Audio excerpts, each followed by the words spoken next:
Actually, I've already sent the link to one of the gentlemen. I'm going to have to send a link to another one and make sure, hey, what's going on, David? And make sure everyone else has got their notification. So just bear with me for one moment here, folks. Okay, where is the other guy here? There we go.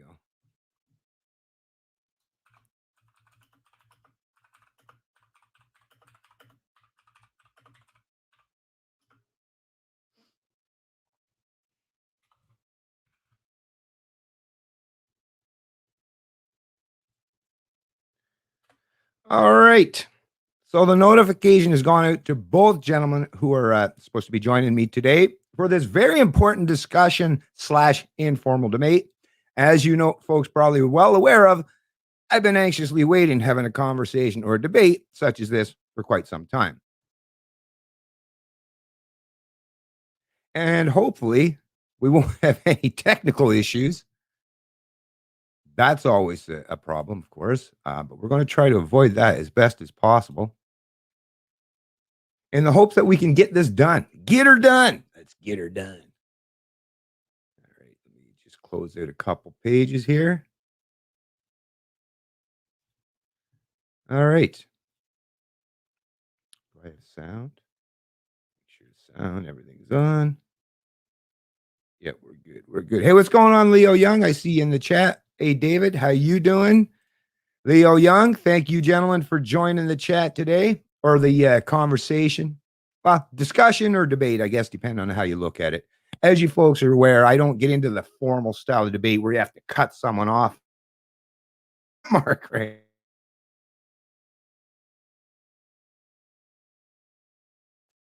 Do these things in long form so that people get the opportunity to say as much as they want to say, and go as long as they need to convey what they have to say. The most important thing to me is actually getting the information out there, right? So, cutting people off midstream or mid-sentence or in the middle of a train of thought, it doesn't really work for me.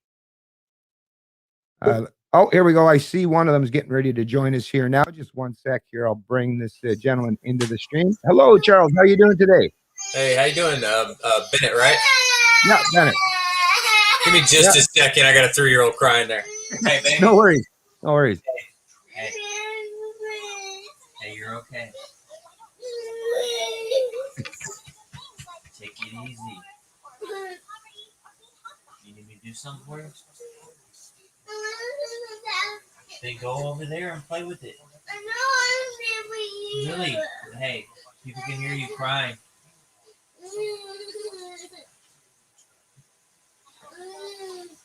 Sweetie.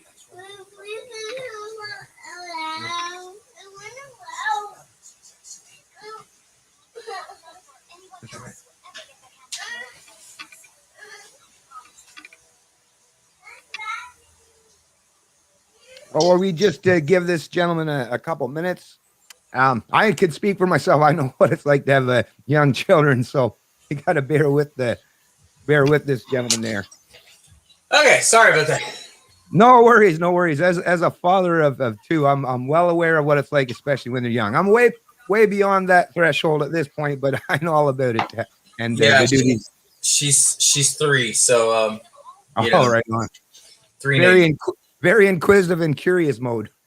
Yeah, she's super smart too. I started teaching her math almost as soon as she could talk, really, and she's super smart. So awesome. That's great to hear. So anyway, what if you wanted to just take a minute? I'm waiting for the other gentleman. I didn't hear back from him as I was mentioning to you. What's his name? Actually, let me just check here. Because there was supposed to be 2 of you here. So we got you, Charles Hayden, and Jay. I'm not even sure how to pronounce it. Is it Jair Lewis? Was supposed to be joining us as well. There was an issue with the timing. I'm not sure. It was only an hour in the difference, so I didn't think it would be a big deal. And you're in Australia, I believe, right? Oh no, I'm in Texas. Oh, you're the one. Okay, sorry. So maybe I have it backwards. So the other gentleman. Yeah. Okay, that's probably the issue then. Because the other gentleman, I thought it might have been you, but the other gentleman, I guess, is the one from Australia. So that's a major issue, obviously, because I think the way he was saying is either 11 hours in the difference or 13 hours, depending on how he was setting that time up. So right now it's probably, you know, could be what, 11 o'clock at night. So who knows? He may be able to make it, he may not. Yep. In any event, it's nice to have at least one of you to come on to have this conversation. I'll just let people know. So if you're not familiar, there's a YouTube a Facebook page. I've been watching this page and not so much contributing, but just kind of, you know, listening and paying attention and watching, you know, proponents of MMT to kind of get an idea of what the MMT is about. And what I want to do is, rather than, of course, I can always do, as you folks know, I could always set up, you know, my own live stream, straw man or you know, ad hoc. I could offer my own perspective, which, you know, can be done, but I prefer, you know, have someone that actually is an advocate or a proponent of something such as MMT to have on the other side of the discussion, or in this case, an informal debate, so as not to you know, try to get into those areas where you're, you know, maybe misrepresenting someone else's views. So hopefully we're going to get through a lot of this today. And like I say, thank you, Charles, for joining me, because I really do appreciate. If you want to give yourself, like, give the audience a little bit of a background. So proponent of MMT. I've known Warren Mosler for about 9 years now. I think in 2012 I was part of Occupy Dallas, and actually got him to come and give us a speech.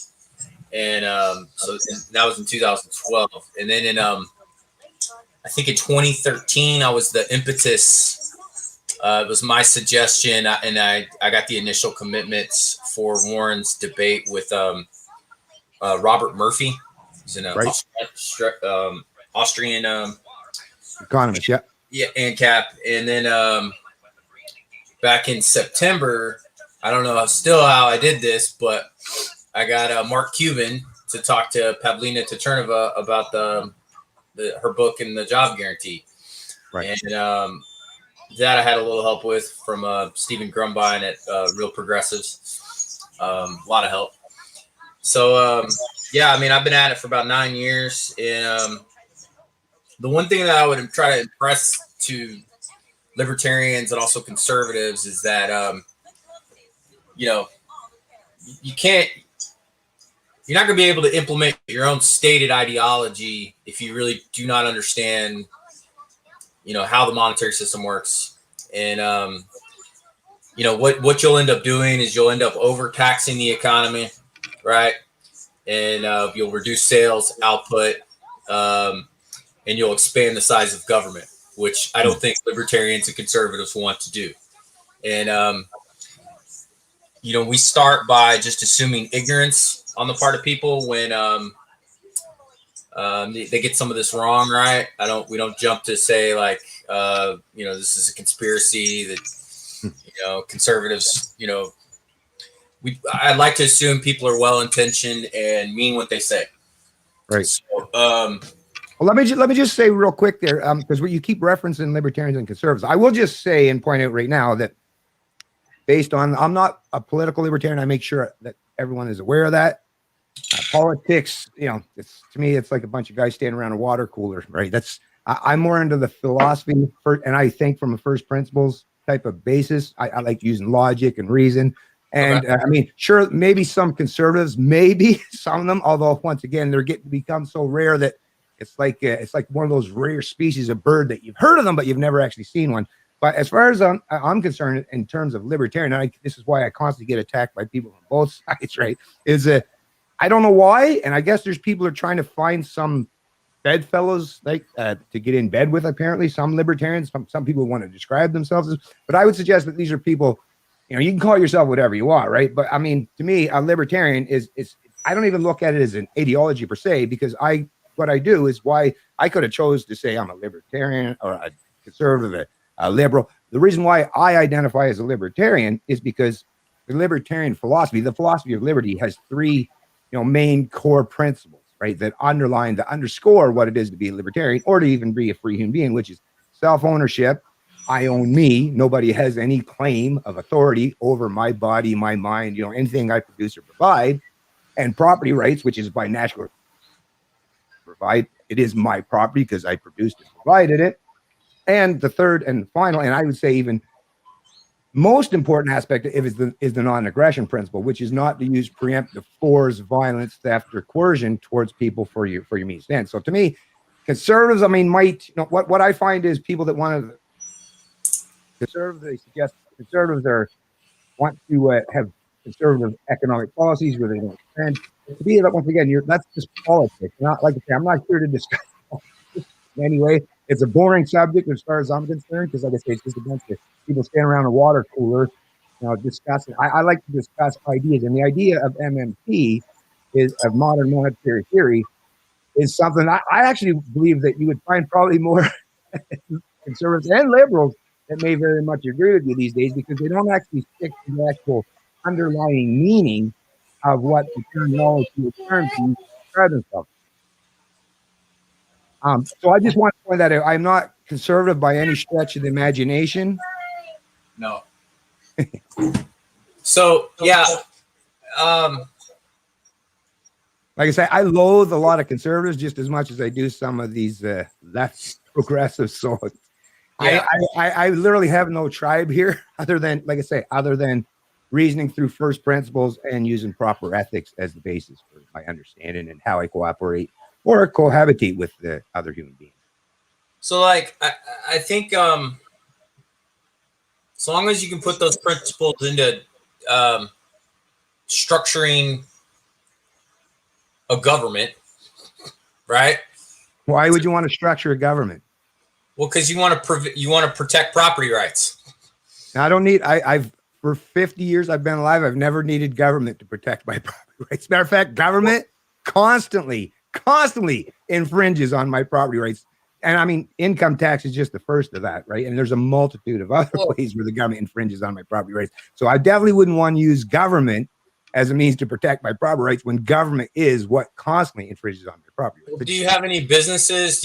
Have you ever been a part of like an LLC? I've only ever owned and operated one business. It still is I don't do much with it right now. It's a small engine repair. I'm into performance, building engines and stuff. And it's I set it up as a sole proprietorship, never incorporated. Once again, I am not looking to become part of the state, nor do I need the state, nor do I need any advantage or be able to socialize any of my losses. I am fully willing, capable, and able to take on and assume any responsible for anything that I produce or provide in society in the economic sphere without any government help. Well, you have kids, right? So like, all right, what if me and my hillbilly friends, show up at your shop, use force, take it over. Good luck on that. Good luck on it. There's been people who have tried, and actually, one did manage to steal my four-wheeler and a few other things in my garage. Not only did I got it back, but I assure you, they're never going to darken my doorstep ever again. So, like I said, and no state involved, not even any enforcers of the state, no police needed or necessary. Well, would you see it as right if someone got the drop on you and took over your business? Like what resources?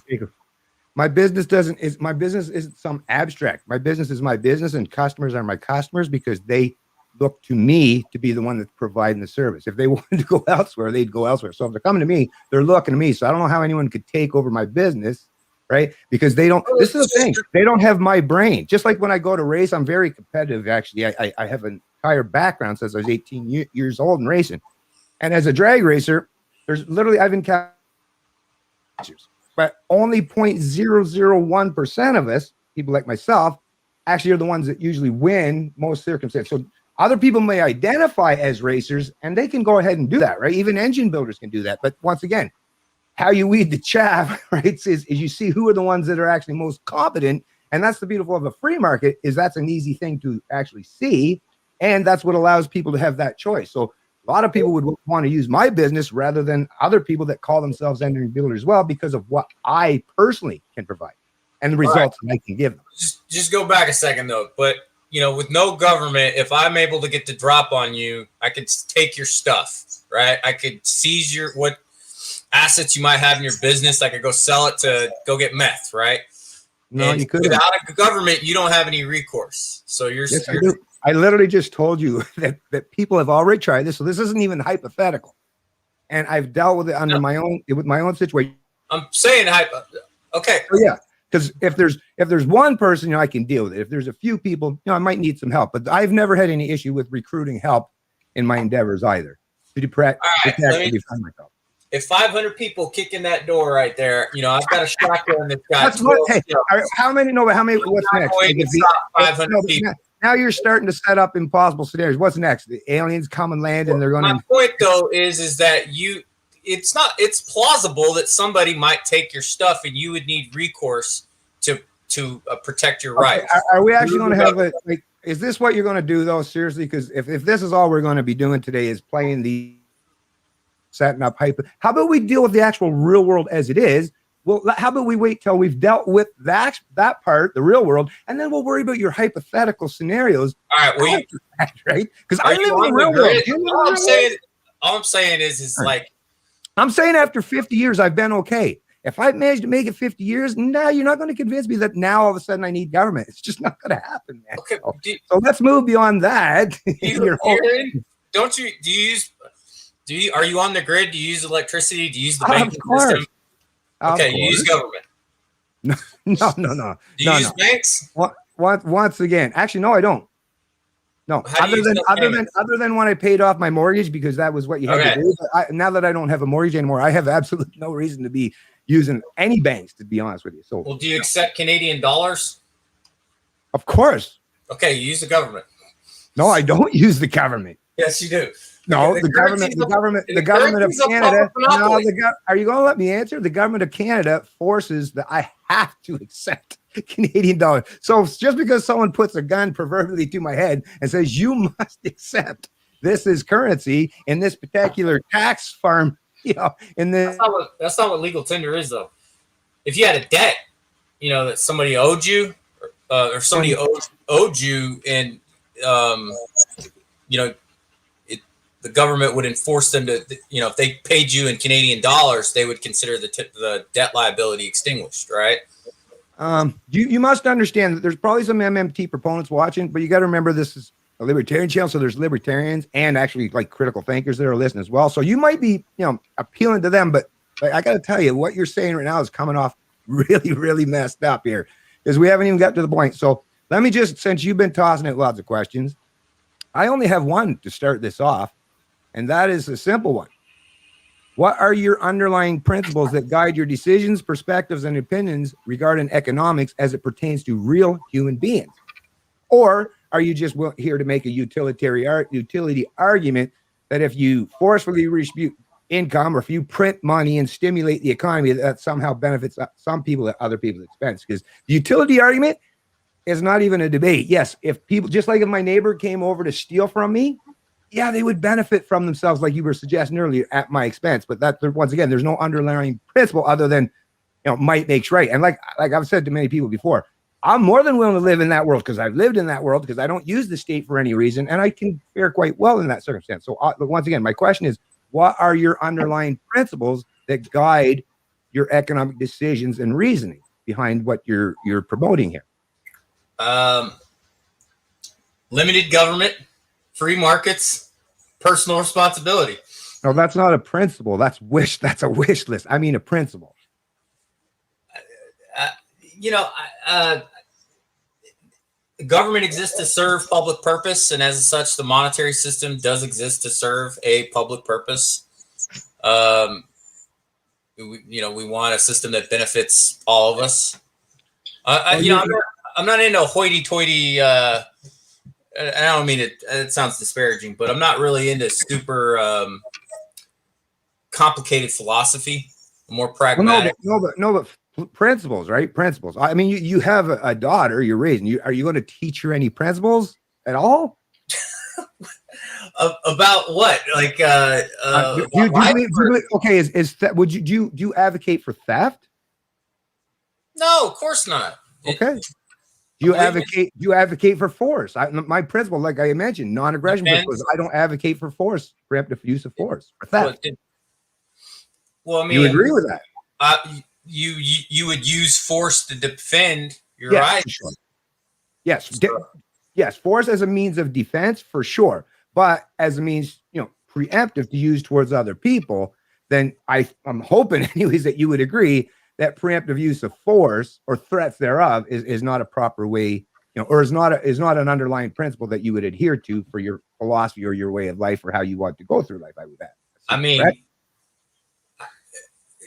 in the rarest of instance, like preemptive force could be valid to secure your rights, protect your property. Yeah, oh, for sure. But that's not preemptive.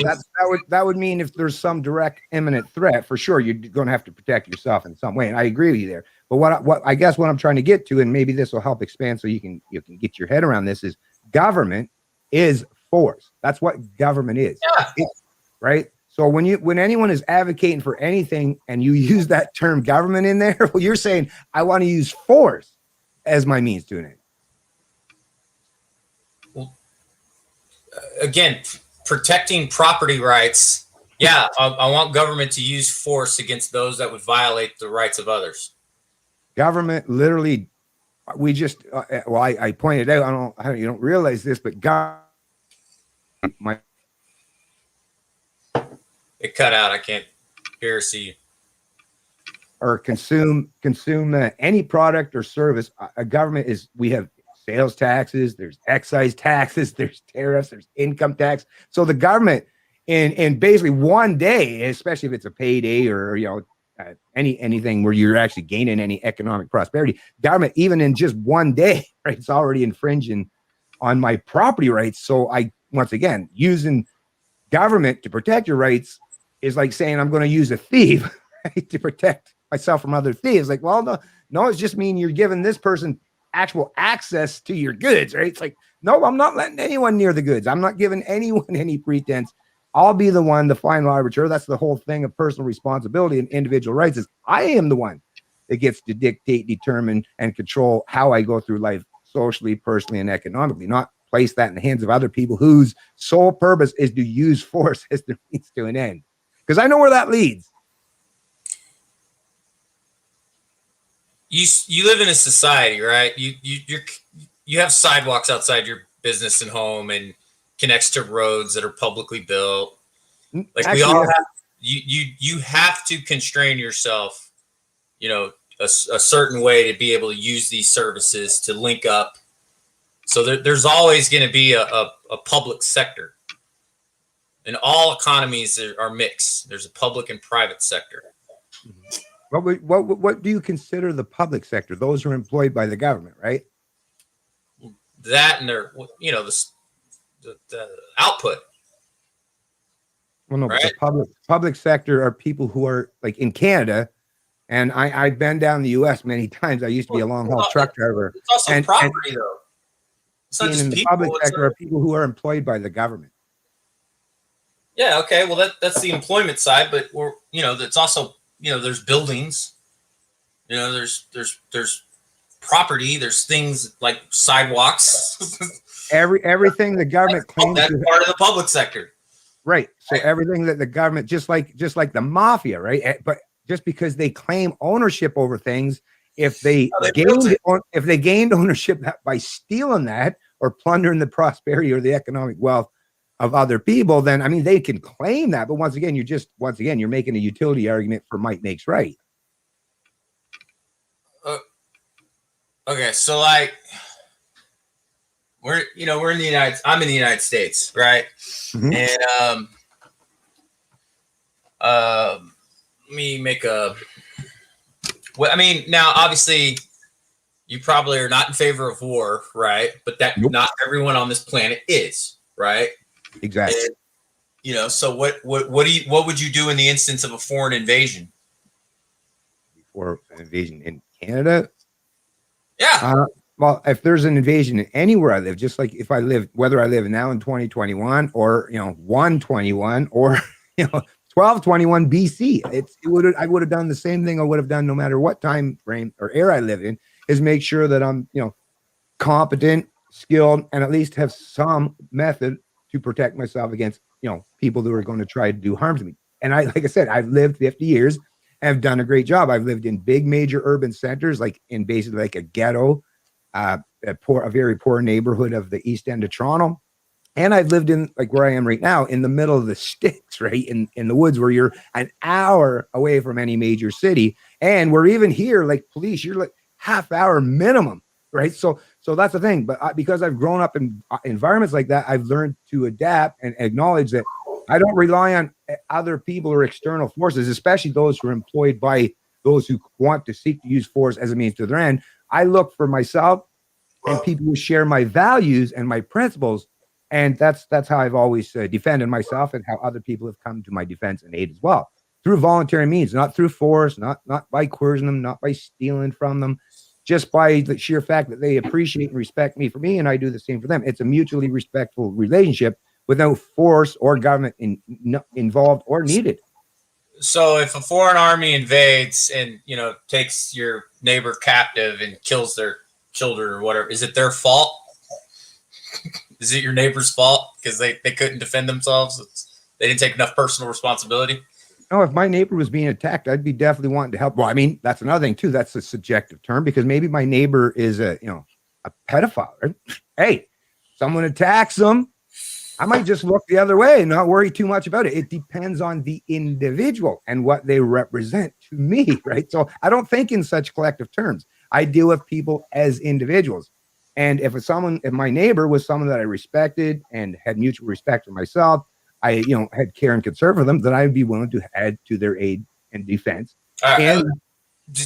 Let's just pray that there's no foreign army that ever invades Canada, because it sounds like y'all would be wiped out. Okay. So that is the main point of government, right? Which is kind of silly. It's like an infinite regression, right? But you're an American. You're an American. Hey, hold on. Before you start, and I don't, trust me, you can insult Canada all you want, because not, like I said, I'm not a nationalist, so I don't really care, to be honest with you. But let me just say, you are an American. You should know your history. King George, with his organized, centrally planned army, right, was defeated and sent with his fucking tail packed, with his bags packed, back to the U.S. by what? A bunch of ragtag militias who were not set up as a standing army. You remember that, right? Right? These were people just like me. So you're saying it's an impossible scenario, but the history of the origins of your entire country is built upon. They had a government. There's a colonial government.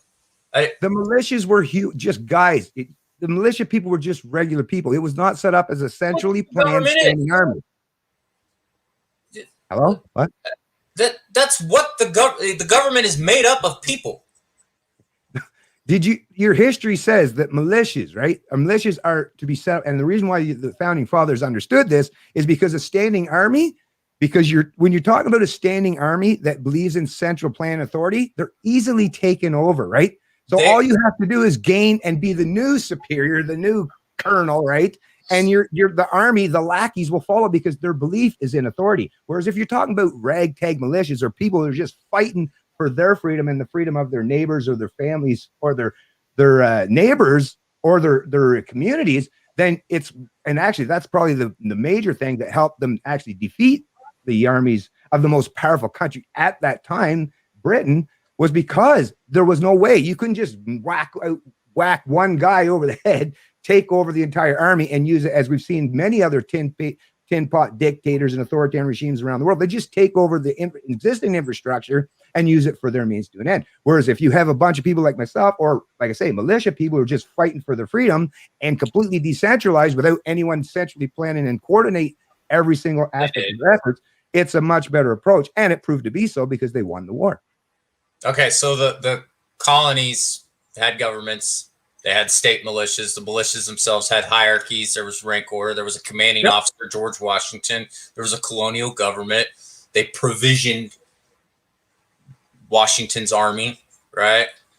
So, so it wasn't just a bunch of random atomized individuals fighting King George. I'm going to reverse this with you. So let's set the exact same scenario you set up for me. So would you require or need someone in government to tell you need to defend yourself against someone that's coming to invade your country and possibly take over your household? Or would you just do it because you kind of have this thing called self-preservation and you want to defend yourself against, any foreign threats or even domestic threats for that matter? Would you need government to tell you that? Together. We're stronger together in war. Yeah, for sure. And like I say, we would want to, and you have to create, a system with leadership. Leadership is fine, but why do you need government? A collective plan to build the resources, build the tanks, build the bullets, build the bombs. Like, no government is needed or necessary to build those things, right? We know businesses right now that aren't actual governments that can build things very complex. Elon Musk, right? SpaceX, can you Tesla, afford all that? kinds of what? I can't afford a tank. Who's gonna pay for that?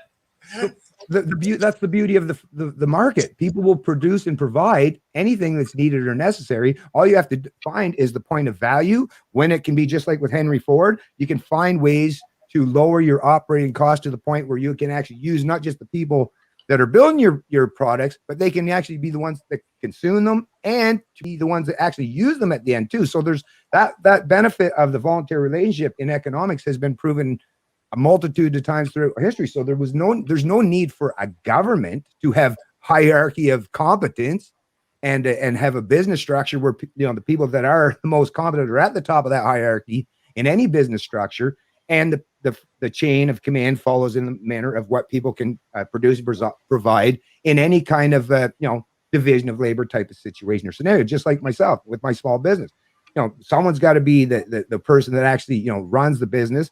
And then you got to have someone to do the mechanics work. You can do both of those. You have to have someone that's either competent enough to do the paperwork, in terms of that stuff on the accounting side of things. But once again, division of labor requires absolutely no government. And that's actually something that's happened through all of history.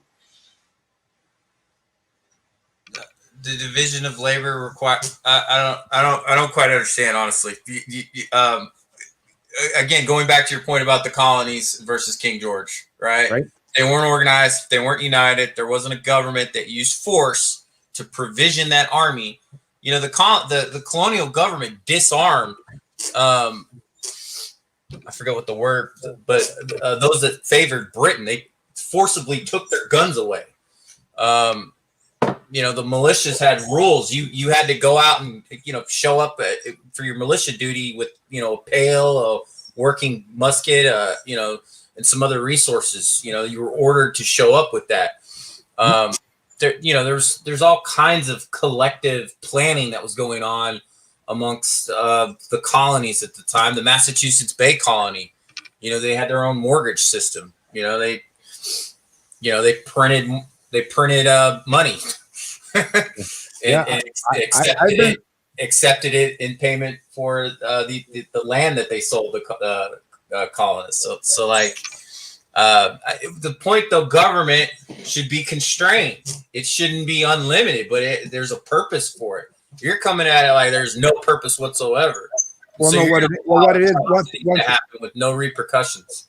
Well, no, what it is once again is what I've always done in my life is I use actual principles, not just I don't just switch around my opinions perspective based on what's politically day, right? Because burning witches at the stake or stoning people to death, or there are lots of things that people that had general consensus for a lot of very evil people. Once again, I use principles to underguide and underscore what I how I go through life. And those principles, once again, you have yet to answer them, which is probably why you're having a lot of difficult times with trying to square this stuff. Because what you're saying, and I have this, and trust me, this is not against you personally.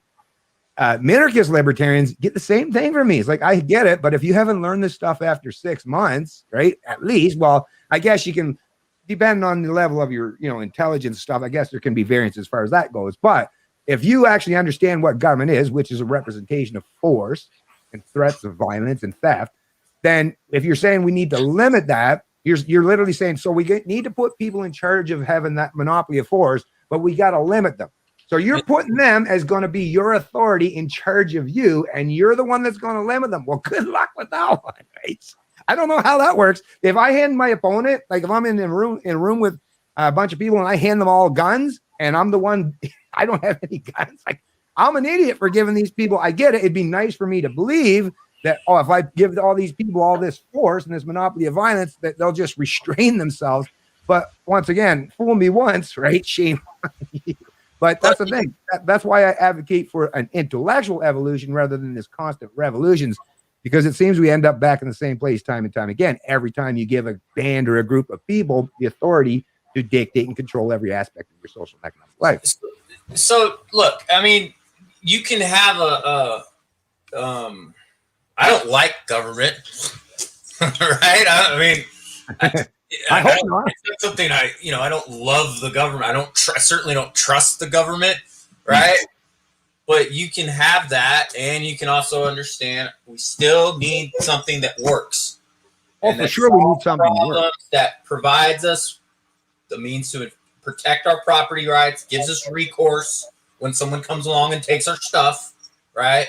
Yeah. We're not, as atomized individuals, we're not going to build a society. And I come at it from a completely different perspective than you, but markets come after government has introduced a legal system, and framework for protecting property rights, right? Monetary exchange, comes after that, right? If you go back, what the anthropologists are saying, there is no evidence that barter was ever a widespread system, to provision a large-scale society. It's always a localized sort of phenomena. Prisons after disasters, on the side, piggybacks off of the monetary system. And monetary system started with, religion, right? Because it used to be the temple was the government, was the authority. It was all combined under one. And, some of the earliest known,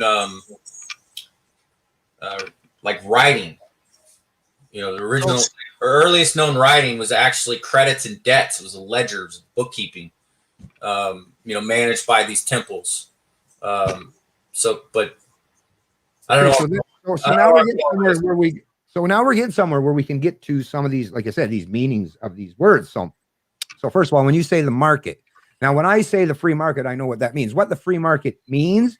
And once again, it's not like I get to invent the English language and retweak it to suit whatever I prefer. I just go by the actual described definitions and meanings of the words. And the free market is the absence of government interference, is the absence of someone using force to manipulate economic outcomes. So to me, in a free market, what a free market truly represents is just people acting freely without coercion being introduced into life on that monopolized scale. So to me, if you're saying freedom doesn't work, the only thing that works, right, is indentured servitude or slavery to some ruling class. Well, I would suggest that, slavery ended, didn't it? So it turns out actually freedom seems to work a little bit better, I would suggest and recommend, at least when people believe it, right? They didn't actually gain their freedom. That's the one thing I will admit. Full-on chattel ownership, slavery, indentured servitude, and human ownership, that was recognized prior to the destruction or the destruction of slavery in the minds of the masses, that did exist. But it's still, I would say we still live today in a quasi-slave type state by sheer fact that they just manipulated people's minds to believe that you're free now, but government took the place, right? Instead of actual human ownership by some other private individual, government now seeks to be your new authority, your new ruler, your new master, but they're much better at using political language, propaganda, right? Whereas the guy that's just standing there and the only thing that he has is full-on blunt force, right? An actual master-slave relationship, is the slave doesn't even acknowledge that this master has any legitimate authority. And the only thing that keeps the slave, on the plantation, so to speak, would be sheer fact of force. But once again, the central planners, the ones who want to centrally plan, control, and manipulate people's lives, they realize that actually it's much, much more difficult to do that through physical brute force. The best way to do that is to convince people that slavery no longer exists and you have this pretense of freedom. And we just write this down on this parchment and paper. And it sounded good in theory. And at the beginning of the founding fathers of the U.S., it was as close to you probably could have got at that time when you looked around the rest of the world, what examples you had to hold up. So America was good in terms of, but as we've seen, America went from the most freest, most prosperous nation to within 200 years to being back into almost not 100% full on human ownership, but enough that it's darn close, where the actual what's left after the government has plundered your economic prosperity and wealth, you might have a 10 or 20% discrepancy in the difference between actual human ownership. Because the other thing people don't take into account as well is actual human ownership. Genuine slavery, you had to have a roof over your head, you had to eat, and you had to have clothes on your back. Otherwise, you weren't going to be much of a provider for your master, right? So what it is we just live in a modern form of slavery. It's just that the belief is that government, right, is not this evil master that's just trying to slave you. But they've tricked and convinced people to believe that your master is now not evil and want to enslave you. No, they're benevolent and they want to help you, right? So I don't know why people continue to fall for these narratives, to be honest with you, but I'm hoping that I can at least help you out because, or anyone else that I have these conversations with, because once again, it's not about me at the end of the day. I want me to be free, but I also want a whole lot of other people to be free, because once we're all free, or at least enough of us are free, then we don't have to constantly be worrying about other people. Just like when slavery actually ended in the minds of the masses, it didn't fully, like I say, fully end, but at least people would no longer accept it. And once you get that morality, that kind of ethic in people's understanding of the world, then it's going to be really hard. Like could you imagine some government trying to advocate for going back to human ownership? The reason why people wouldn't accept it is because they've evolved in their mind and their thinking skills now to believe that slavery is actually inherently immoral. And if we can get that so that people understand that government, by natural extension, that's just the most modern form of or iteration of slavery, that government is, evil to the core, then we won't need that anymore. Just like when slavery existed and they were saying, who will pick the gun, right? Just like you were even saying earlier, well, who will build the roads? And let me just say, and I'll shut up after this because I know you want to respond, but I actually have spent a few years, I'm no longer a long haul truck driver anymore, but now I spend my years actually building those roads that you speak of in the local jurisdiction.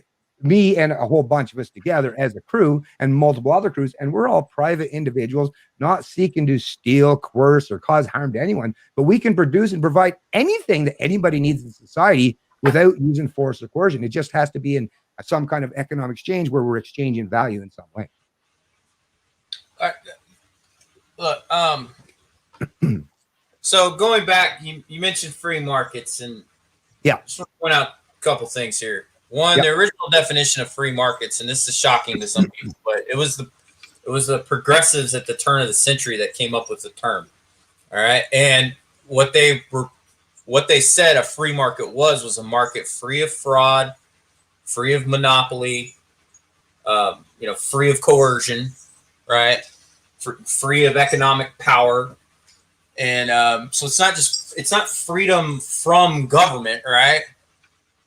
It's a combination of government working to secure rights and refraining from violating our rights, and it's a balancing act, and we give up something to get something back. Can you at least? I can, everything I bring to the table, I can bring. Like I say, if you want, I can even right now, and I can share the screen. What actual dictionary definitions, meanings of a free market is, but can you at least source?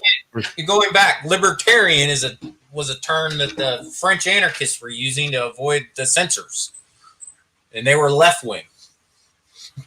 Okay, the language changes; it gets used for political purposes.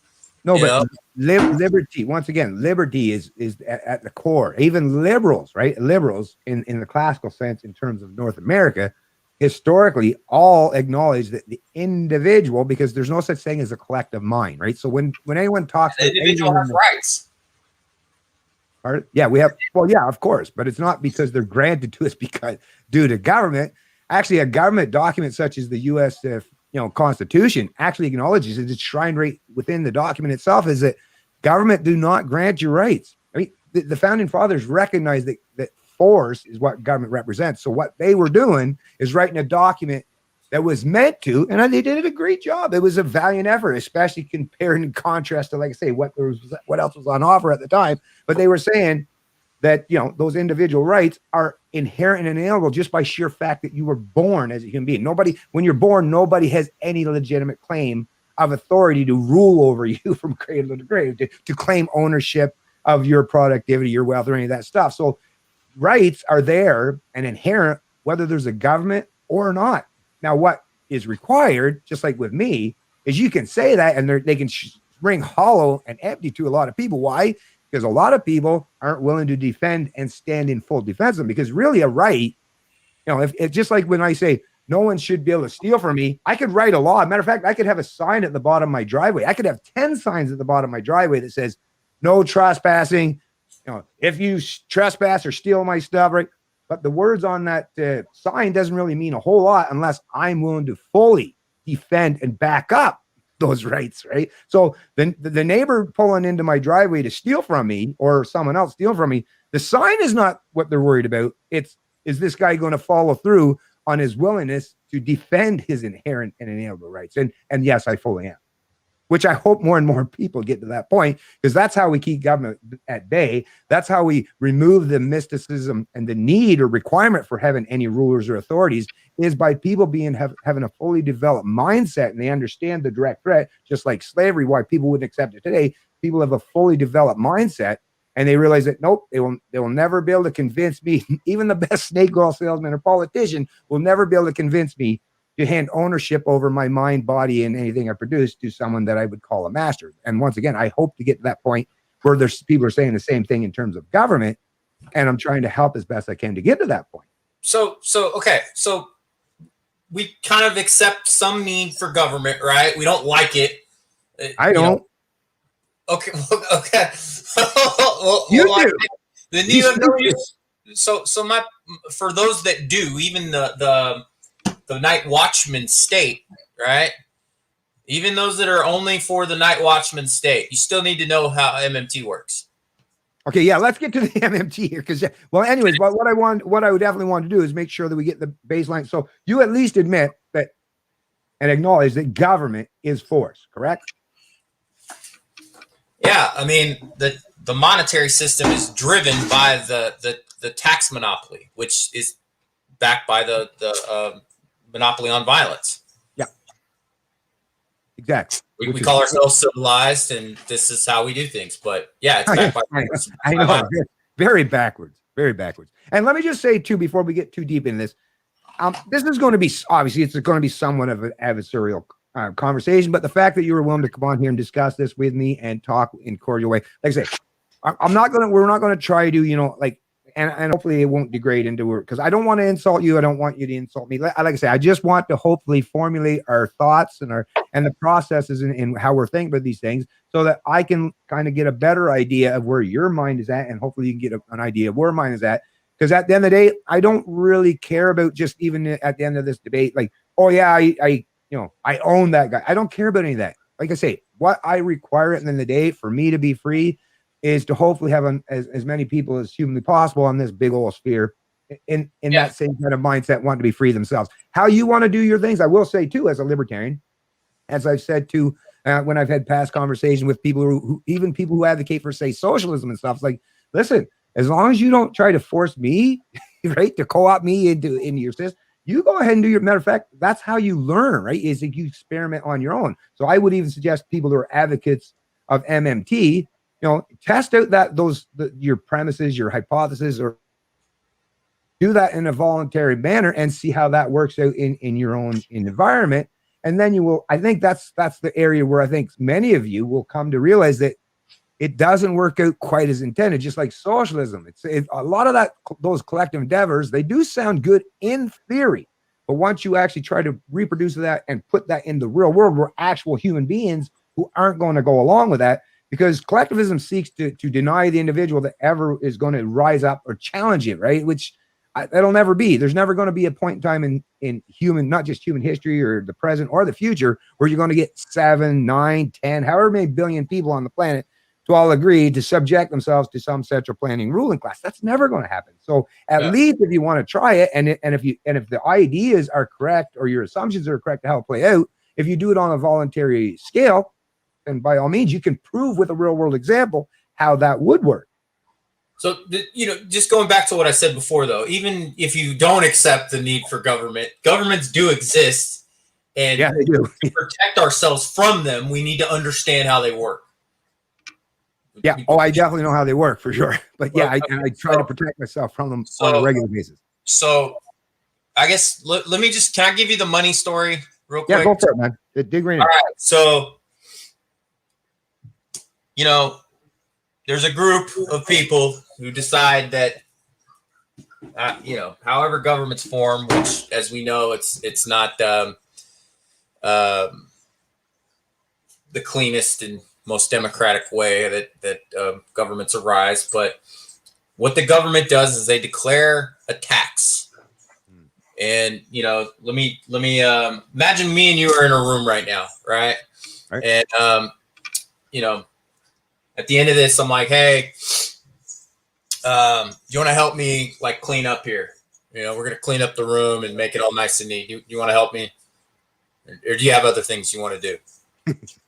You got other things you want to do, right? All right. Well, if we're just doing a thought experiment, so you're asking if I want to help you clean your room. Well, first of all, there would have to be a little bit more of a background there because I don't know you very well.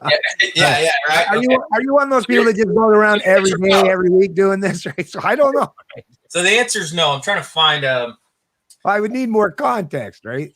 Yeah, but the answer is no, right? All right, and now I've got this little well, not necessarily no. It like I say, right now you don't know me, so the answer is no. So now but I can't say that because even if I did know you and asked me that, and you said, hey, if you do that, I see you got a garden over there, and I've been a green thumb for 25 years, and I can give you some pointers on.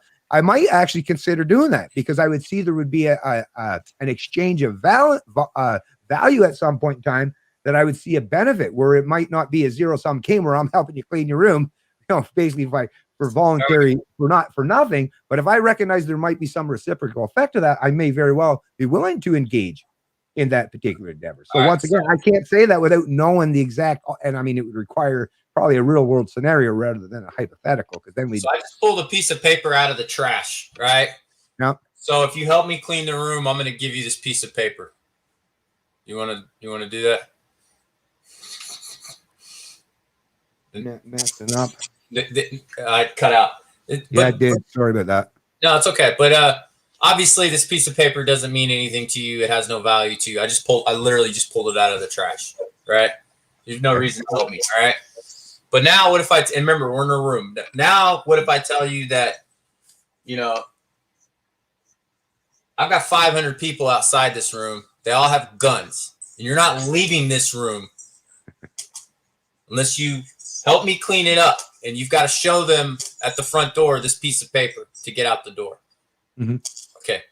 So now you're going to probably, I'm going to fight you, Charles. I'm going to fight off these 500 men. But, that kind of situation, if I was outnumbered 500 men, yeah, I'd use this. Because see, that's another thing. I'm wise enough to realize, which is why I've lived 50 years, right? Yeah. Right. And come out on the other side of most of these exchanges much better off than my opponents, or even in the media term. That's the thing. These 500 people, let's say under that scenario, I might have to subject myself at that particular time. But if that means that is my way to escape that particular one-off event or situation or scenario, yeah, those 500 people better be looking over their shoulder for the rest of their goddamn lives too, right? So that's all I'm saying. That's gonna be they're gonna live a life where they're living a nightmare every day in their head because I am going to want to seek retaliation for what they did. 100%. Yeah, but so imagine though, like you saw this happen the week before. Somebody tried to revolt, and they got, right? So it's credible, right? So so if I spend, right, I have to spend enough at the level that I say I have to spend as many of these pieces of paper as I say you need to get out the door, right? Mm-hmm. So if let's say I have 5 of these, right, and you have to have 5 of these to get out the door, right? I have to spend 5, and then you're going to pay back the 5 at the door, right? So you do realize though that you're setting up MMT here. I'm pretty sure. Well, actually, if that's what it is, then actually this is great because you're setting up MMT is I get to use force against you, which is what I already know. I'm just surprised you're willing to admit it. I'm not here to defend. Like, we can say whatever we want about the morality of the system, but that matters, right? Well, if morality, but I'm just teaching you how it works. I'm just teaching you how it works. So don't shoot the messenger here. No, don't worry. This is how the system works. Right? I got you. Okay, go ahead. So if you Matt, you're going to come back here, whatever. Let's say if you don't come back here next week, I'm going to send, the 500 men after you. So you're going to come back to my room, right? And I'm going to have some other tasks for you. And, you're talking to me and you're like, hey, I'd rather like do a whole bunch of stuff for you today. And then the next day, I just want to leave. So I'll work more this day. I'll save what I need to get out the room the following day, right? So I'm going to run a deficit from day 1 to day 2. I'm going to spend 10. You're going to use 5 to get out, and you're going to keep the other 5 in your pocket, right? So point of all this is I am not collecting the tax because I need this piece of paper. I'm not collecting the tax because I need this piece of paper. Okay, I don't need this piece of paper. I picked it up out of the trash. But what I need is for you to help out and clean. So this is actually the real tax, is your labor, is the cost of your time and your sounds a lot like slavery. Again, not discussing the morality of it. This is how it works. Well, no, but if you're, that's why I asked what your principle is. If you're willing to remove, I mean, look, I think it's fucked up, but I don't know another way to do it, right? Like, now you can personal life, or even someone ask them, are you willing to forgo morality and ethics and just allow me to have, like, who would put anyone in? Well, that morality doesn't matter, right? It's like, okay.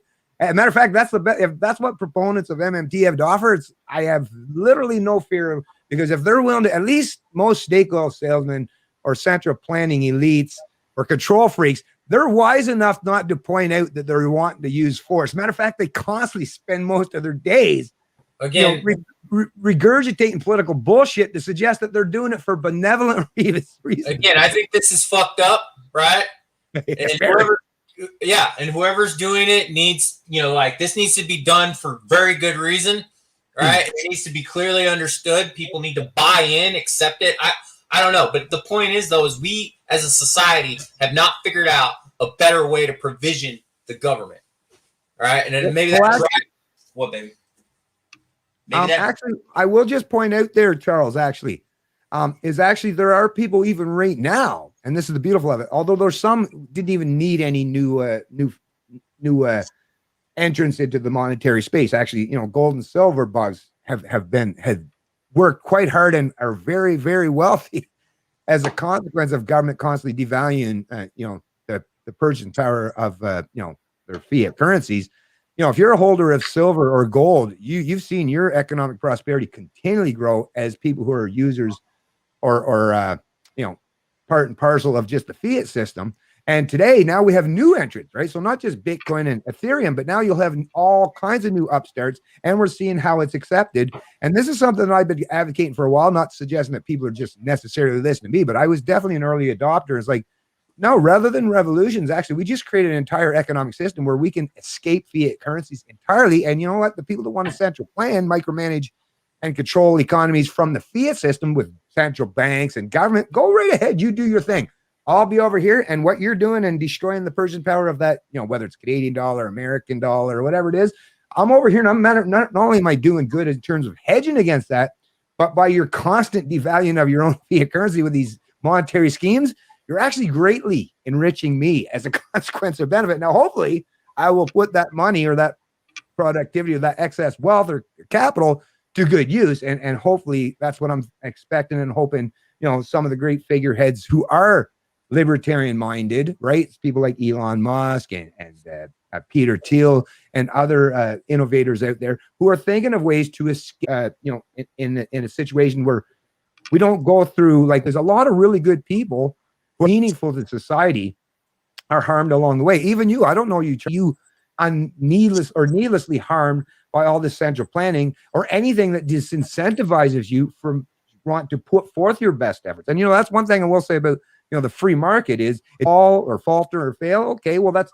just like with me in life. I've even faltered, failed because I had to learn examples or lessons that I might not have learned early enough. And now that I can adopt that increased knowledge, I can use that to pay a tax, ever have government involved in any transaction. I've never even had to worry about the quality. Matter of fact, real high quality, right? Why? Because that person, that drug dealer, they require me voluntarily going my head.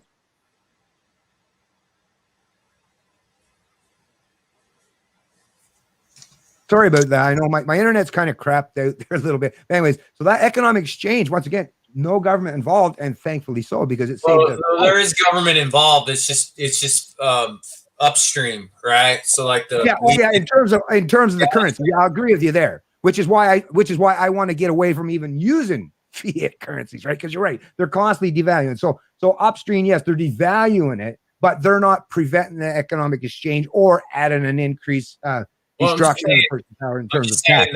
Your weed dealer, right? If he's growing the weed, right? Well, he's got to buy supplies. For right? sure. So you got to use the currency, and then. Oh yeah. I agree with that, and which is why. Yeah. So evasion can undermine the credibility of the currency, right? For sure. You have to enforce the tax liabilities, and if people are able to evade or government doesn't collect, the Texas, we have an experience with a redback, and it was a fiat currency that the Texas, when we were a country, issued, and they put the sheriffs in charge of the tax collecting, and that's. They had a conflict of interest, right? They're elected by the citizens. A lot of them refused to collect the tax, and the value the currency was devalued, right? Because nobody had to get it, so nobody was offering anything for sale, so you couldn't buy as much stuff with the currency, right? Yeah. You keep mentioning devaluation, like as if we've the currency has collapsed, right? Not collapsed, but they're constantly devaluing of the purchasing power. And as someone, like I say, I could go back to the mid 1980s when I was a teenager. I started working in a lumberyard when I was 15, and at that time I think it was $4.50 per hour. Gas was 39 cents a liter. Anyways, 30 years later, or 35 or so plus years later, or 35 years later, I've seen me personally, but if you had stayed anywhere in time in terms of any level of what you produce and provide in society on that same typical level, you've actually seen, your value of what you produce and provide in society decreased and actually harmed, because today, even if I'm making 3 times that amount, I actually can spend less in the economy than I could 35 years ago at a much lower wage. And why that is, and you're obviously well aware of that too, is every time you flood the economic system with especially stimulus, QE1, Q2, Q3, where you're pumping trillions of dollars. Well, anything just by natural fact of the supply and demand, anytime you're producing, providing things, especially if there's not real demand there for it, it's arbitrary demand. Well, you're going to depreciate and devalue that, which is why I'm trying to get as far away from using any of the current currencies as I can, because I work hard for what I produce and provide society, and I don't like seeing that confiscated or eroded by fiat or arbitrary mandates by central planners or big government. So, all right, prices have gone up, but incomes have gone up too. So you really got to look at the real terms of exchange, like what it takes to get X, real good, right? And I mean, we live in a society where.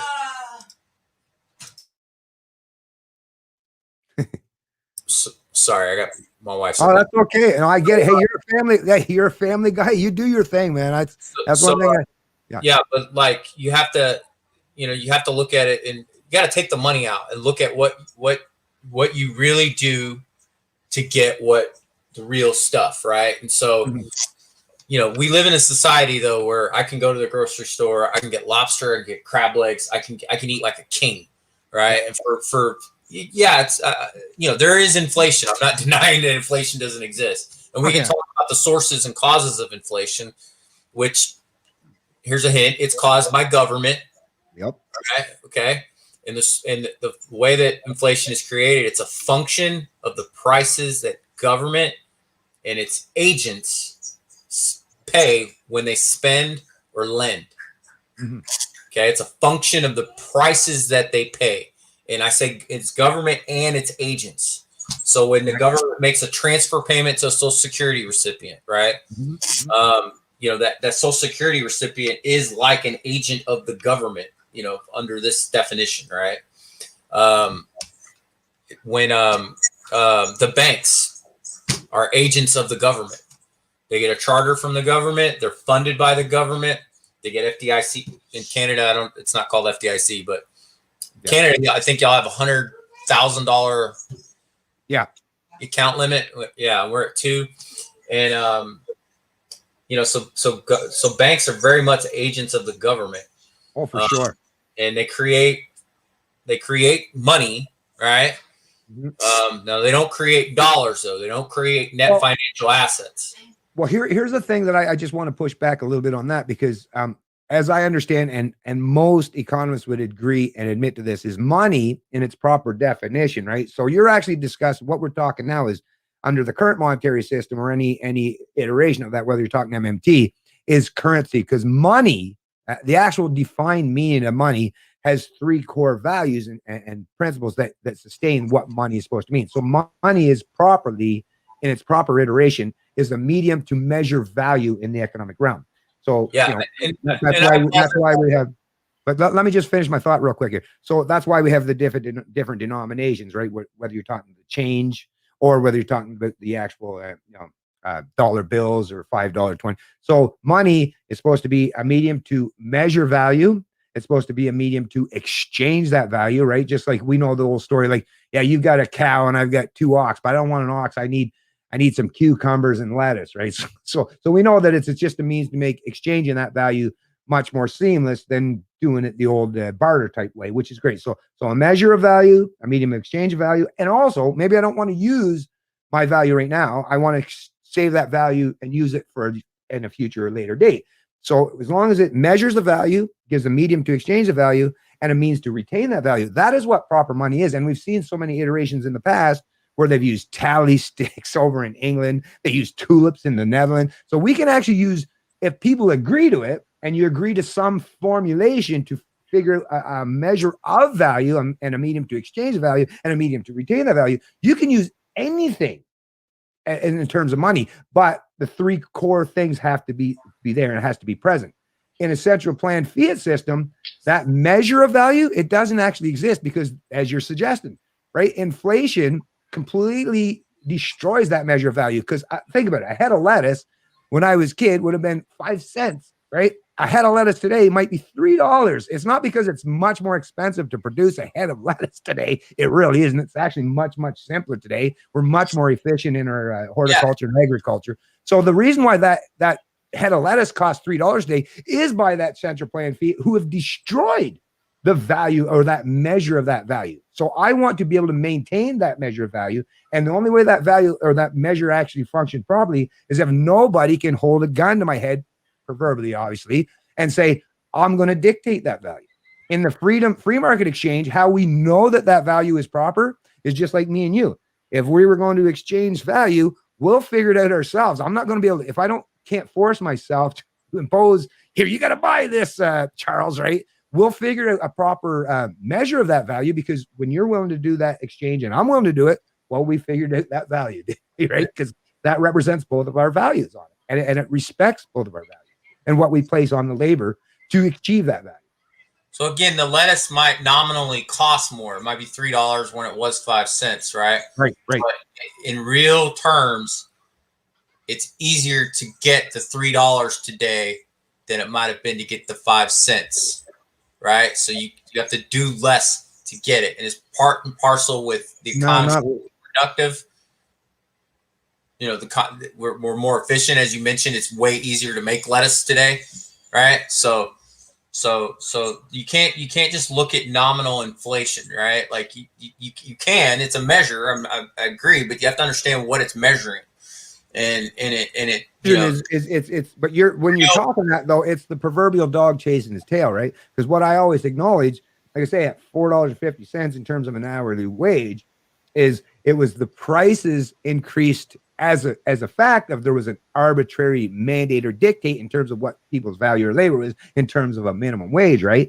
And then the prices in turn all rise to reflect that arbitrary increase in the wage. So it's an after the fact effect of monetary policy or central plan and devaluation of that currency. Whereas, like I say, that head of lettuce, if put it this way, if I bought a head of lettuce today, right, with silver or gold, right? If I was allowed to go to the supermarket and use silver or gold, that lettuce would still be at 5 cents. It wouldn't have, matter of fact, it might even be cheaper because of all the efficiencies and increases in productivity and the fact there's much more heads of lettuces out there. So, more capacity, less demand, all that stuff.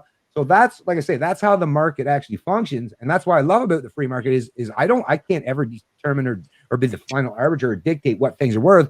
But if we can do that exchange voluntarily, then that is then we're respecting each other's value. Because if you wanted that head of lettuce and I wanted whatever that I agreed to in terms of that exchange, well, that's the beauty of the free market. We both walked away feeling like we're walked away winners in that equation. And that's why I like with the free market. Whereas in the central planning, you're always feeling begrudged or disgruntled with the fact that somebody's arbitrarily dictated, that this lettuce is now worth $3. And well, me personally, what I would do is now, and what my wife have done is like, I'll just grow my own damn lettuce. Right? So, but anyway, sorry, go ahead. What's your response to that? I mean, it's unlikely that somebody would sell. Hold on. Would accept 5 cents worth of gold. I don't know. Whatever. That kind of just all confused me. But well, here, let me explain this. No, because this is a good one. Because I actually do this when I work with younger people, just for the hell of it, just to get them thinking. So what I do when I was working in Toronto, this was about 2 years ago, the last time I'd done this, anyways. And at that time, it was $18 an hour for the particular job I was doing in the construction trade. And what I said to all the other employees were there is like, a matter of fact, I told the guy at that time, I said, you can pay me $1.25 an hour if you want, but I just require that you do it in silver or anything in quarters that was produced prior to 1966, right? Because at that time, $1.25, well, 5 Canadian quarters equals about an ounce of weight. And at that time, I think silver was exchanging at $20.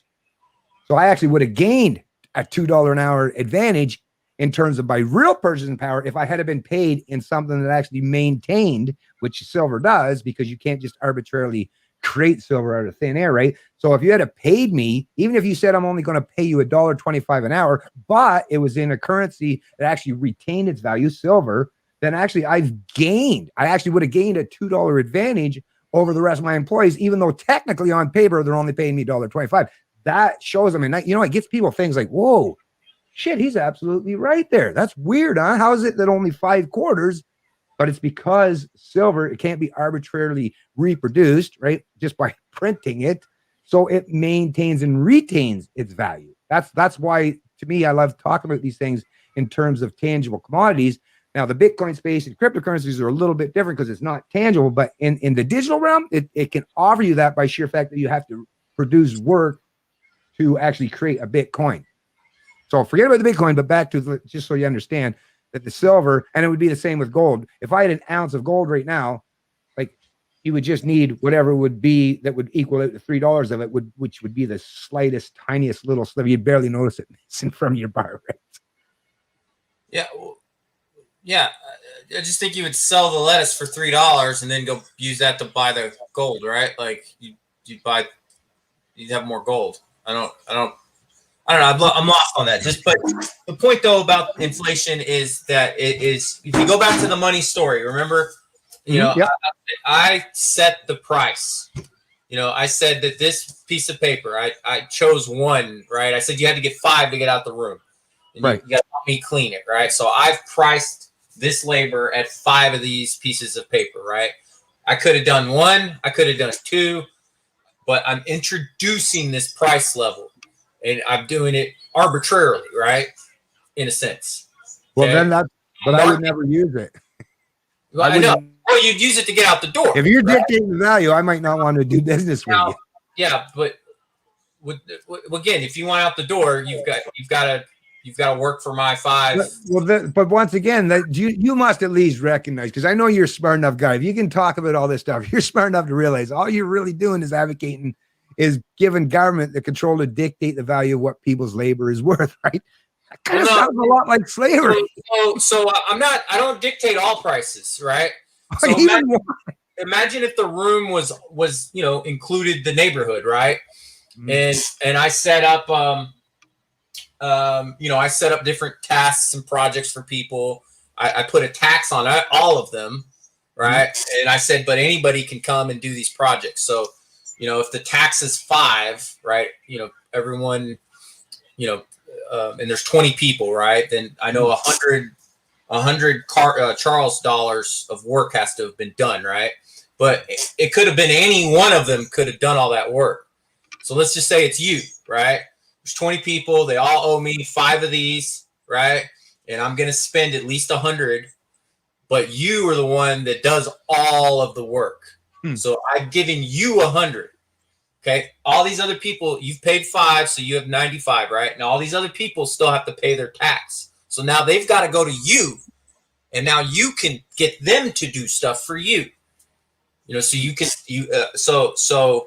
well, I could, yeah, but I could do that without even using any level, and then there's the secondary market, which is where capitalism happens. It's where the free market, quote unquote, is, right? It's a secondary market, and it's a relative value story. It's just agents coming together, agreeing on prices, you know, how they value goods versus this thing, right?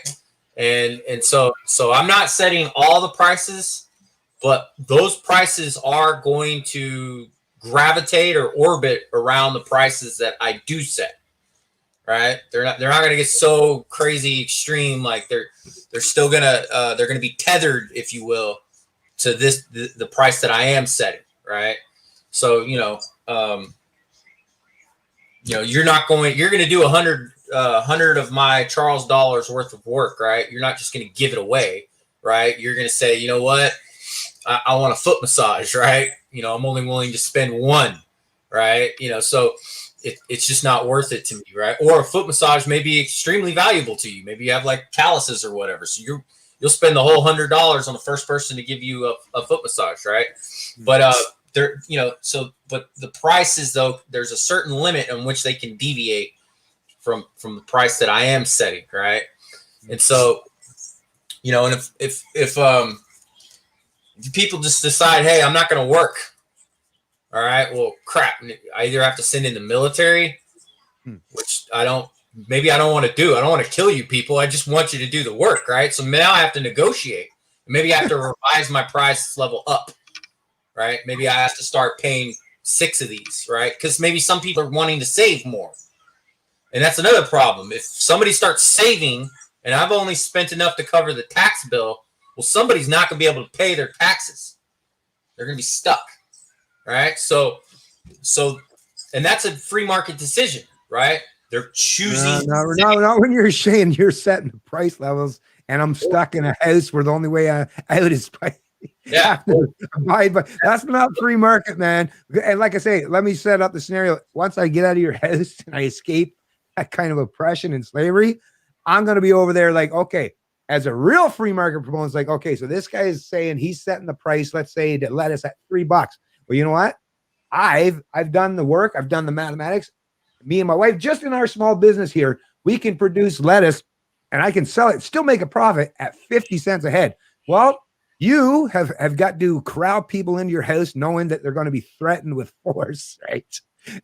All I have to do is say, hey, I can sell you a head of lettuce over here for 50 cents, like 4 times cheaper than what he's offering. And it's voluntary. I'm not going to hold a gun to your head to buy it. Who do you think is going to do better, right, in an economic environment or situation? I'm thinking that probably the guy that's not putting the gun at other people's heads probably going to do a little better. Right? You can only track people and trick them into doing that kind of stuff. I would say, like I say, even myself, if I was foolish enough to go into your house, so I think I would have made sure this is the kind of person do I know this guy is he's all about advocating for us. Chances I probably wouldn't have gone to your house in the first place, right? But that's the thing. You're not taking all these that's why I love about the Austrian school is they take human psychology and real world human experiences into the equation. That's a failure, not just of Keynesians, but even classical economists, right? Well, although I will say Adam Smith kind of understood it, right?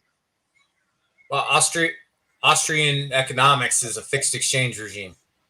No, Austrian economics just recognizes and acknowledges that there are human incentive structures and real human beings.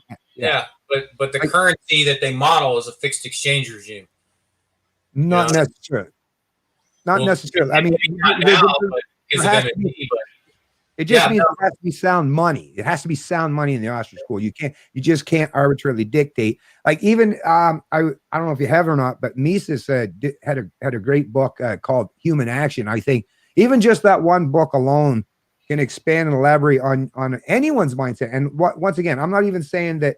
I've read a lot of Austrianism. It's based on fixed exchange regimes, the currency at least, right? Now, everything you're talking about is more towards on the investment side and, how prices are formed, right? And there's some insight there. I mean, I love me some Schumpeter. I love creative destruction, but it's a fixed exchange regime, right? So the government fixes the currency, to something. No, the Austrian school would always suggest that government should have no involvement in the economic system. So there should be no, right? Yeah, but this would be like the lesser evil is a fixed exchange regime. I think you're kind of more or less quoting. Well, that's Milton Friedman. Like he was a monetarist. He was a guy willing to play both sides of the fence, right? Well, Friedman. You have to look at all of his writings, but there are some things in MMT that he may have understood. Oh, for sure. Oh, I agree. Like I say, Milton was a monetarist, so he was, even though he was kind of quasi an advocate for free market, the fact that he promoted central banking and was willing to accept, like even what some advocates for universal basic income today, they use Milton Friedman, the fact that he was talking about the negative interest rate. So I'm not a big fan of Milton. I get where it's like, but between the lesser of evils, I get where it's like, well, at least he was trying to play that middle ground. But once again, that playing in the middle ground, that's the part I find most disturbing, is because ethics and morality doesn't leave you much for a middle ground, right? Theft is theft. I mean, there are some areas where you can find a very limited, rare circumstance or some situation where you go against proper ethics. I think of that example people use all the time of, the guy that was, parachuted or whatever, gets caught in the tree. The tree is literally only a foot away from the person's house. He breaks the window by the fact that he wants to save his life. So he breaks the person's window in the house so that he can escape, losing his life in that tree, right? Now, but what did he do that to cause harm? No. And I'm sure that person would be more than willing to compensate the owner of the house, buy a new window. So sometimes there's little gray areas where we do have to think more deeply into some of the underlying ethics. But once again, you still have to acknowledge that those rare exceptions and circumstances, that can only happen properly in a free market. The minute you've set up a big government or central planners who have a monopoly of force of finance or control the currency, you are literally placing your faith. And most people I would suggest that are from the MMT school aren't zealots in terms of Christians or religious types, right? So I don't know why anyone would want to place faith in anyone that's central planned, whether it's a god or a government. So just going back to my point though, was that, if I spent 100, right, and somebody starts to save, now I have to spend equal to what they're saving, or people are not going to all be able to pay their tax bill. Someone's going to be in default, right? And I don't control that. The users of the currency, by deciding to save, are determining that. I'm not telling them to do that. They're choosing to do that. And so that's my point, though, is that, maybe, if you think the thing is just based in original sin and it's all screwed up from the beginning, that's fine. But, when we look at governments running deficits, we shouldn't look at them. They're not deciding the deficit. They're deciding what they spend, and they decide the tax level. And then it's the people being taxed, taking that income from the government, that truly are deciding the deficit. And that's an insight that a lot of people miss. Now, I call that the market, right? Because, again, I don't believe that you can have, true functioning free markets that are sustainable, at least, without government, without property rights being protected, and force being used against those that would use force against others. I think this whole volunteerism thing, if it worked, we would have done it by now, right? And we all didn't voluntarily. I do it, but we do it. What it is, just like on a plantation, right? There were some people who tried to escape slavery, whether they were ran from the plantation, weren't willing to be as productive as the master demanded them. There are all kinds of people always find, or the master was enslaving them, but maybe they were keeping a little bit of that productivity for themselves on the side that the master didn't know about. Trust me, through all of human history, humans have been innovative enough. Some, not all, mind you, some have been creative and innovative enough that even under the most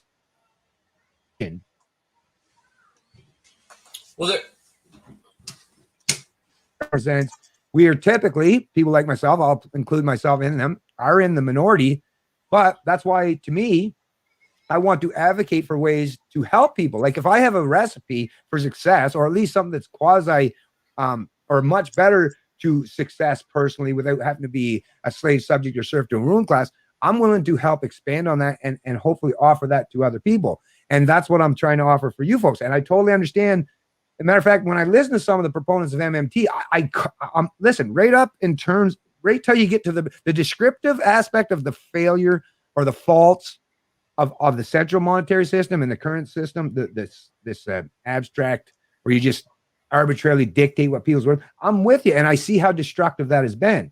Where I think we part ways is when you get to the prescriptive parts. And once again, I'm not even saying the MMT proponent that I should be able to deny or say that they should never have any ability. Listen, I've always said, if you're a proponent of MMT, create your own currency, right? And do your thing and see how that experiment works out. Because you're actually, if you're using the US currency as your means for that, once again, you're relying on not just government, but the only reason why the US currency is even accepted today is by the military might of the United States, right?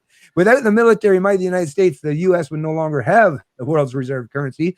Now, I admit, out of all the regimes around the world, I'm very glad that it's at least America, and the idea that is enshrined in the American Constitution that at least keeps full-on authoritarianism or totalitarianism at bay for now. But I think this continual road, especially if you get to the point where, let's say, MMT proponents did place full control of the currency, full control in the hands of central planners and government, well, then I think that's the precipice, and where at least the people who are willing to engage in that system, and there are a lot of people who are going to be subject to that. Me, I wouldn't. I'd just escape it entirely. I'd just step outside the paradigm entirely. But those who would still be stuck in, I worry and I'm fearful for those people. And you might very well be one of those people too. And you have a daughter you're raising, and I don't want to see anyone destroy, what you produce and provide in society, or be able to control any aspect of your economic life. I want you to be free, and I want your daughter to be free. I want your wife to be free. I want all the people that are even willing to listen to me. I want you to have the kind of freedom that I want for myself and those I care about. And that's why I push back against MMT is because you require government at the core, right? You require government and central planning at the core for MMT to be implemented. Whereas freedom is the antithesis of putting your economic worth in the hands of someone else arbitrarily. Again, it's just, when you say central planning, the entire economy doesn't need to be centrally planned, right? I don't care. All we're trying to do, again, is provision the government, right? Which we decide on, collectively. We vote, what do you want government to do, right? We're all going to disagree, right? But once we decide on what we want the government to do, it's got to go resource itself, right? But we never get to that point, though, right? Like no one has ever, like, you can't find barely 3 people that'll agree, maybe on service level stuff, but once you dig into the minutia of anything when you're talking about economic policy, there is never a universal consensus. I mean, I can prove you, because I'll never be there. So our representatives decide a spending bill, right? And what they want government to do, right? And, it's a compromise, but then we've got to resource it, right? And so the tax level should be that we should be formulating the tax based on what we need to resource, right? Instead of we need to tax to get the money to spend, because then we're going to overtax, and then we're going to create unemployment, and we're going to create poverty, and government is going to be a tool of oppression. This is big government. This is what you're afraid of. So it's like. Well, I'm just curious, because you're in Texas, right? I'm just curious because you're a Texan, so you don't have an income tax, right? Yeah, well, we pay pretty darn high property taxes. Yeah, that's where they make up for it. That's where they make up for it in property tax. But at least in property tax, there are ways to escape that by just not having a huge amount of property, I suppose. But that's still a limiting factor. But at the very least, at the point of actually your productivity, there isn't someone arbitrarily taking a portion of. So I find it weird that especially someone in Texas would advocate, for increased taxation, because obviously that's what's going to take place. And hold on, I'm not for more taxes. What I'm saying is we can we can resource this government with lower taxes than we have now. Well, that's kind of like, well, are you making like the argument like where Milton Friedman put forth that all the government infrastructure now and all the entitlements and programs are so massively expensive that you can literally almost, drop money out of the helicopter and be just as cheap. Now, I can get where that argument does kind of hold a little bit of weight at times, because sometimes government literally, I can see where the government can buy anything that's available for sale. And if there's somebody out there saying, I'm selling this, provide, there might be some people that are like, hey, I'm selling this, but not to you. They wouldn't sell it to the government, right? But, what'll happen is they'll sell it to somebody else who then will sell it to the government. So the government can buy anything that's available for sale, right? And the tax is just to get the currency going. It's to drive the acceptance of the currency. And then it is like a blunt tool to monitor the purchasing power, right? So I'm not advocating higher taxes, right? If anything, for lower taxes. But you wouldn't get to be the one to decide that, though, because what you are advocating for is placing that the final decision maker in that particular scenario situation in the hands of central planners and government, right? So I get that you yourself might not be suggesting or advocating for higher taxation, but you're also willing to subject your own preferences to a government to be the final decision makers and arbiters of how currency. Well, I'm trying to get people to vote for representatives that support this view, right? I don't know what else to do, but except maybe revolt.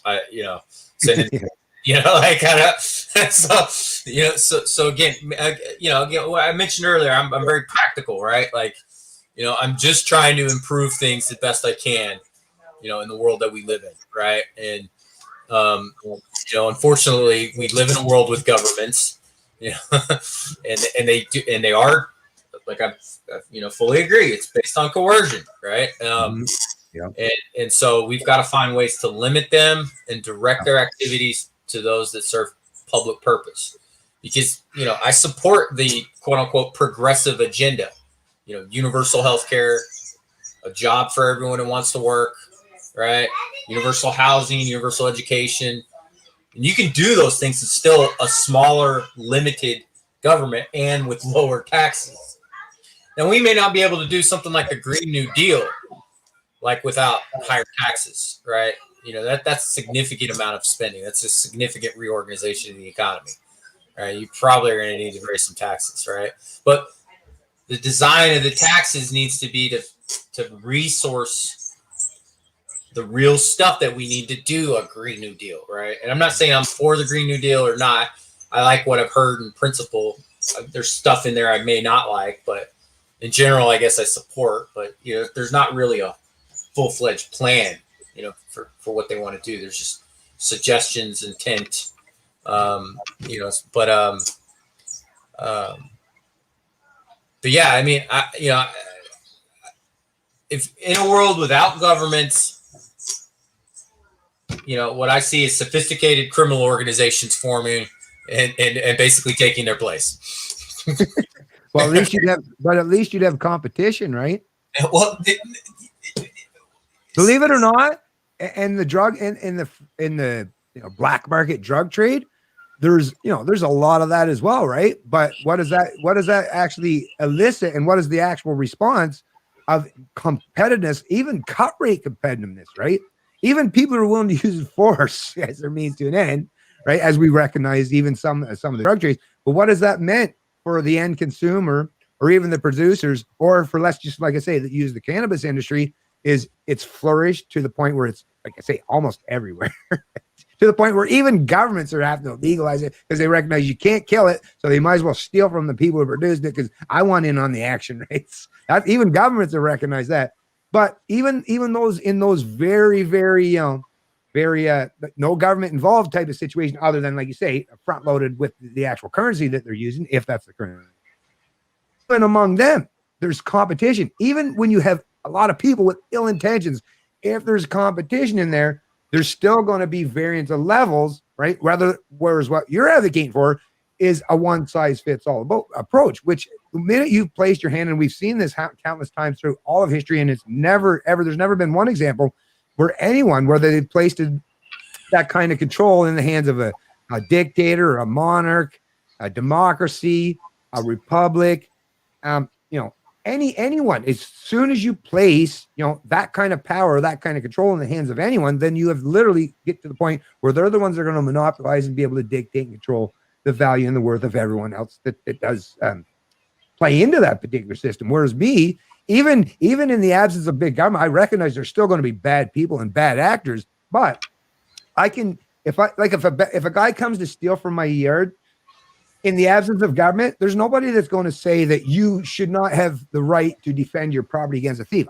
Everyone would recognize, all my neighbors, because they would want to do the same, are going to be like, of course you have the right and authority to defend yourself against thieves that are trying to take your stuff, right? And even though there's lots of thieves out there, if I have the freedom and every one of my neighbors or anyone around me believes that I have the right and the authority to defend myself against thieves, then I'm in a much better situation or scenario. Whereas if all my neighbors and everyone in my community believes that thieves have some legitimate authority to come take from me, right? Just because they, I don't know, call themselves, I'm from government, right? It's like, if my neighbors all believe that someone that has that label from government has the ability to come do the exact same thing what a normal thief would, then I'm subjected not just what I can do, I'm subjected to the fact that all my neighbors are willing to enslave me as well.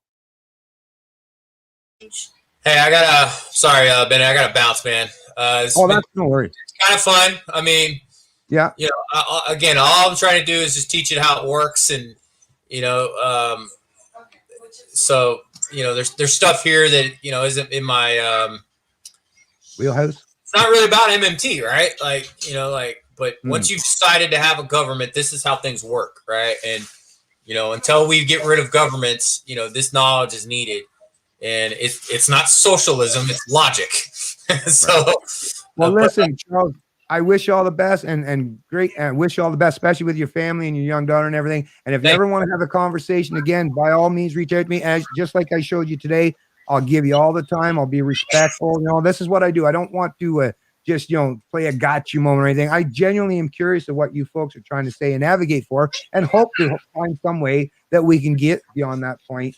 And like I say, as long as you are willing to engage in conversation and dialogue with me, I'm willing to do the same. And at the end of the day, I respect you from your position. Just stop advocating for others to use force against me, and I think we'll be much better off at the end of the day. But you have yourself a great time, and we'll talk to you again at some point in time in the future, okay? All right, man. Hey, take care. Yep, take it easy, man. All right, folks. So actually, let me go back. I know someone had donated earlier, and I'm sorry for taking so long.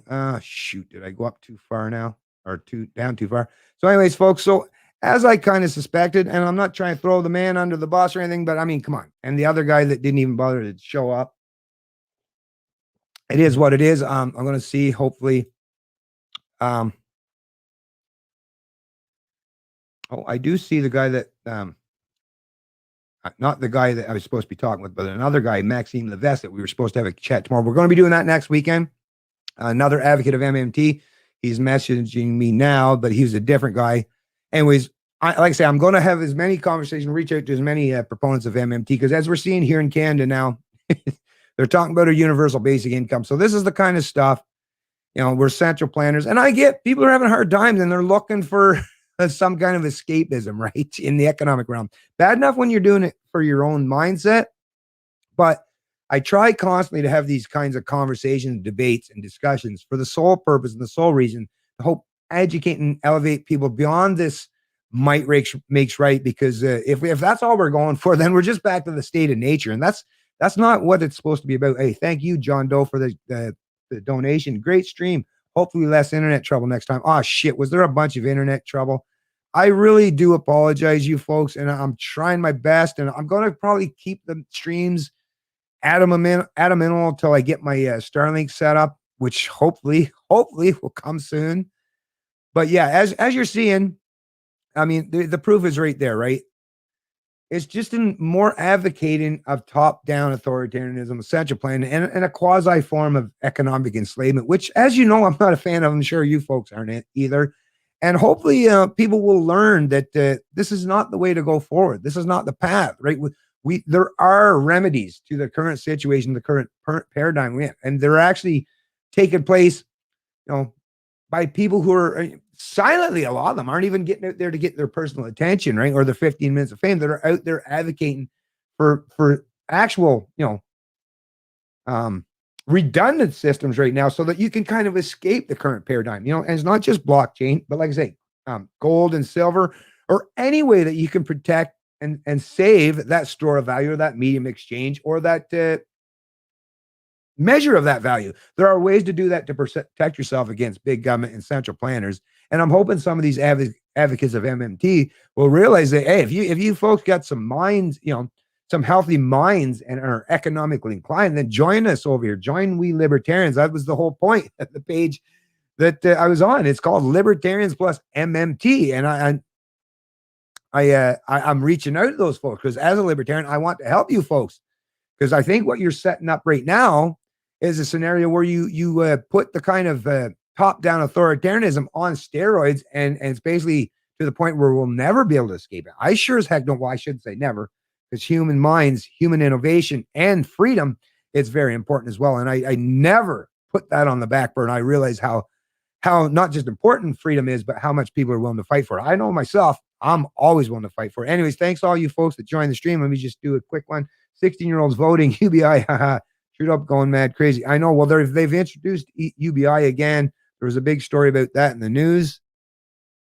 Government is creating the hard time. Exactly, Matt. You're 100% right. And yes, Enrique, it's okay when internet troubles happen. Shoot, again, huh? Dang it. Sorry, like I said, folks, is exactly what the schools want to churn it. Listen, it's a sad thing. It's a sad thing. I feel bad. The education system has failed, Charles. Poor. I know. I agree. Right. And it's no, but you know what? Rather than hate on these people, you can't imagine. Like, I don't know what's going on with Charles. I know that he has a family. He's trying to raise a young daughter. He's probably wanting to make sure he has some potential prospect to be economically prudent and willing and capable of taking care of her going forward. So like I say, I don't try to hate on. I don't try to get too angry at these people, although when they are advocating for force, you can't help but feel that. It's a visceral response, but that's why it's like, do you know what you're advocating for? Right? That's why I'm always curious and inquisitive. Are you 100% sure that you're aware? But it does seem, I think that's the most disturbing part, is he actually acknowledged that it's like MMT is locking everyone in a room and saying, well, if you want these papers, which is representation of currency or money or value, well, you have to do what I say. And there's like a bunch of people who are going to take you in if you don't. It's like, wow, yeah, that's not a good way to do things. And I'm sure you wouldn't want anyone to be subject to that stuff. I know I don't. I wouldn't want anyone that I care about to be subject to the whims of central planners or authoritarians or people who want to dictate and control what I produce and provide society or what that worth is. It's rough. It's rough. Yeah, I'm with you, Gato. Yes, it's rough. That's the problem with democracy, which is why I've never been a fan of democracy, especially if we live in a democracy where the majority, where the mob, where the plurality are indoctrinated into thinking that, government is the answer or government is the means to an end. Where force, right? Where might makes right is the answer to your question. I'm worried about that too, as anyone should be, right? Wow. But yeah, I mean, yeah, by all means, right? Yeah, do it. Try it. See how it works out. Like, there's nothing that'll work better. Trust me, as someone that works in the tangible physical realm, there's nothing that'll teach you more hard lessons than trying these concepts or these ideas and putting them to practice in the real world. You find out with that experience what works and what doesn't. And not just what works and what doesn't, but what, just like I was saying with this gentleman, which is why I asked him at the very beginning of this conversation, which is why I'll do with everyone I have a conversation like this with, is what are your underlying principles? There was no underlying principles, right? None. He offered none. So it's just a utilitarian argument of might makes right, or use force as a means to an end if you can, if the opportunities allow you, right? So, but that's kind of a terrible way. That's not a society, I think. Well, that's the society that we currently live in. So he's basically advocating for a replication or a duplication of the society we live in today, but even worse, or on steroids. And if he's disgruntled, disenfranchised, he did say he was part of Occupy, what was it, Austin or something? So he was obviously against the bailouts, the financial crisis, and all that economic malfeasance, but he's advocating for doing that on steroids, which is why I find this kind of stuff highly confusing, right? And are these people genuinely thinking about these things critically? It does not seem that way. Yeah, exactly. I'm with you, Anarchy. What does he think government is? I agree with you. But anyways, folks, I'm not a big fan of talking about other people when they're not present to defend themselves. I hate that kind of stuff, to be honest with you. So I'm just going to start to tie this up. Let me just check real quick. Also, they are bribing the government, especially replacing good ones with the bad ones in Africa, threatening or not. They control that continent anyway. So thanks for joining the chat there, NJ Grant, and to one guest at a time, 3 people trying to talk at the same time. So yeah, I think you're right there, tax slave. And you know what? That'll probably be the way it'll work out, because the other gentleman that was supposed to join us today, he's in Australia, so way different time zones. Hopefully I'll still be able to set something up.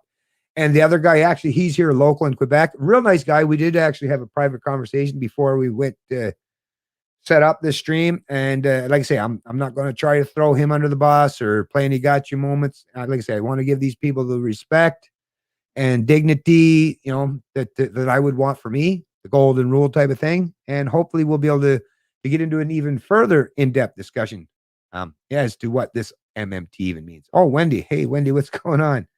Thanks, man. Thank you, Wendy. Thank you very much for your kind, generous donation, Wendy. You're a very kind person. Have a great day and keep up the straight talk. I will do that. Healer, Elma Bay, FPV, right on. Like I say, thanks for all you folks that did join the stream, and the other one that had donated earlier on. I wish I could remember who it was. It was a $10 donation. I did kind of catch it out of the glimpse or the corner of my eye, but I didn't want to interrupt the conversation mid-flow. But yeah, thanks again, folks. Let me just check one here. I see a new one. MMT is already the situation. Yeah, pretty close, right? I mean, it's almost that way as it is, right? It's just they're advocating basically maintain the status quo, but even more so, which, should you're disenfranchised with the current system, then I'm agreeing with Ernest Jones. What's going on here? Because if you're not a fan of the current system, why are you trying to advocate for the current system but on steroids, right? Which can make it even that much worse, that progressively worse. You too, just join. I will have a great day, everyone. Thank you, folks. And like I say, I'm going to tie this one up. We'll see you in the next stream. Libertarian, and I love liberty.